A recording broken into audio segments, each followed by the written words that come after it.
mawingu mengine tena. But in my mind, Lakini katika mawazo yake I was thinking this is a one-off event. yeye akaona kweli hivi ndivyo mojawapo ya huduma. And even at the Bible school, Na hata kama ni shule ya Biblia, I had one of the students. na alikuwa na mwanafunzi He mmoja was from Goma in Congo. alitoka kule Kongo, And he stood up at the back of the class. na akasimama akiwa katikati ya shule. Okay, great. Is that coming through? Okay. So, okay. Okay, so some of you I think I may have seen on a little screen. Wengine wetu tunaonekana katika mtandao. And now I'm able to see you for real.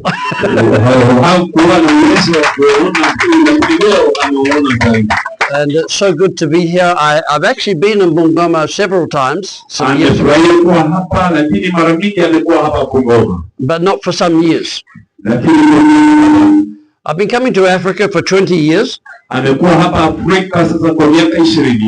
to Kenya for the last 18 years. So I love coming to Africa, obviously. When I first came 20 years ago, I came to Arusha to do 2 weeks teaching in a Bible school.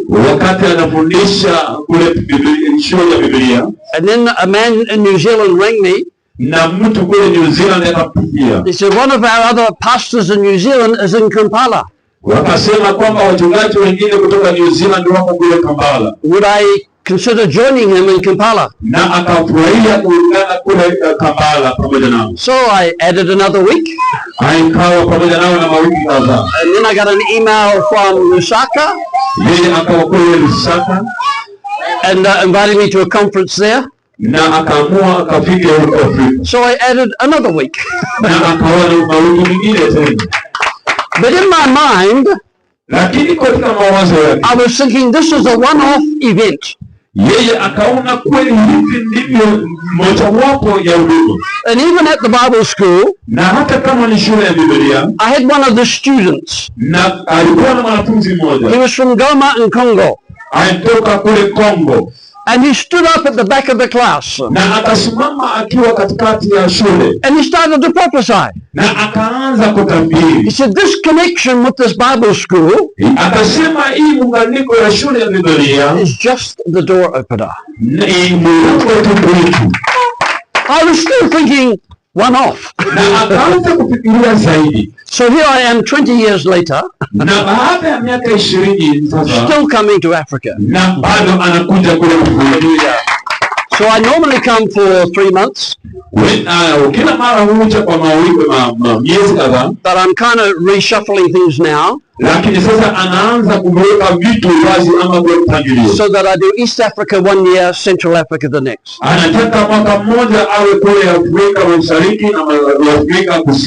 On Wednesday, I head down to Zambia. And then I'm about 2 weeks, I think, and then I go into Congo, southern part of Congo, going to Lubumbashi and Kasambalisa. And then I come back into Zambia, around the northwest provinces. And then I go over into Angola. And then I get home September.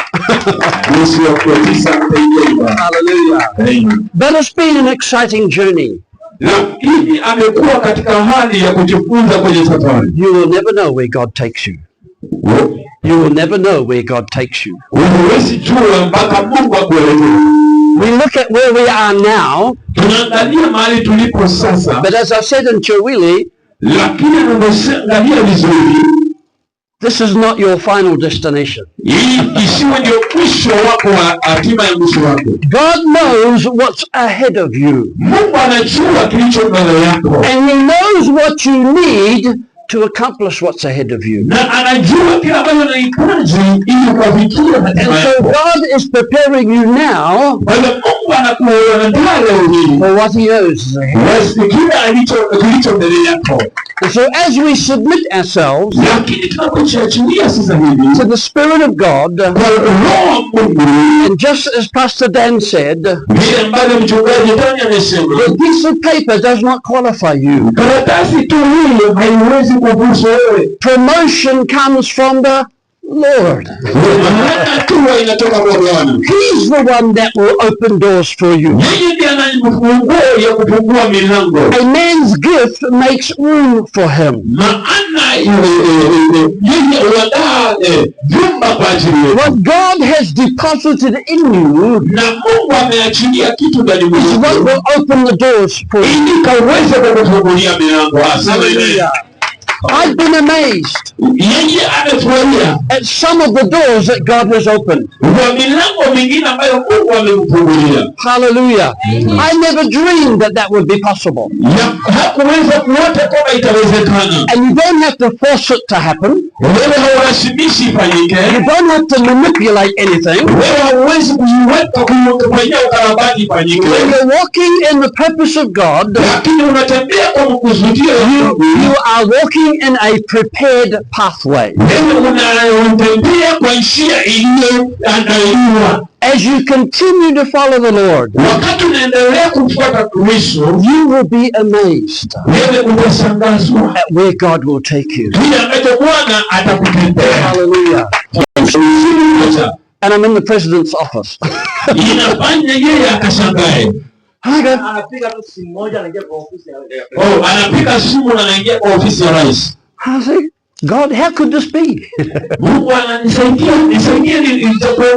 I'm in South Sudan. Amekuwa kule South I'm Sudan. sitting on the plane going from Yambio to Juba. Yeye amekaa kwenye ndege kutoka Pio anaingia Juba. And I strike up a conversation with the man sitting next to me in the seat. Na akaanza kunena na mtu aliyekuwa karibu naye kule kwa ndege. When we got off the plane in Juba, Wakati walipotoka kule Juba sasa he wameshuka. said, oh, by the way, I'm a minister in the government. Yeye ni mfanyakazi wa serikali kule Uganda. In Uganda, Kwa hiyo kule Uganda, I've connected with three ministers of parliament.